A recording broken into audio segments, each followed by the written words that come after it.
ഒരു ഭൗതിക ശരീരത്തോടൊപ്പം തന്നെ കാണാൻ പറ്റാത്ത ഒരു ഭൗതിക ശരീരമാണ്. ആ ശരീരം ഭൗതികം തന്നെയാണ്, കാണാൻ പറ്റുന്നില്ലെന്നേ ഉള്ളൂ.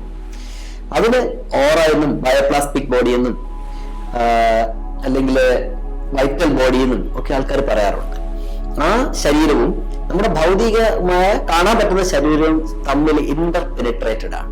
അതായത് ആ ശരീരം ഈ കാണാൻ പറ്റുന്ന ശരീരവുമായിട്ട് ഇഴുകി ചേർന്നിരിക്കുകയാണ്. അതുകൊണ്ട് തന്നെ ഈ ശരീരത്തിൽ എന്ത് സംഭവിച്ചാലും അതിന്റെ റിഫ്ലക്ഷൻ ഈ കാണാൻ പറ്റാത്ത ശരീരത്തിലും ഉണ്ടാകും. അവിടെ എന്തെങ്കിലും സംഭവിച്ചു കഴിഞ്ഞാൽ അത് പതുക്കെ കൊണ്ട് ഭൗതിക ശരീരത്തിൽ റിഫ്ലക്ട് ചെയ്യാൻ തുടങ്ങും. ഇതാണ് തമ്മിലുള്ള ബന്ധം എന്ന് പറയുന്നത്.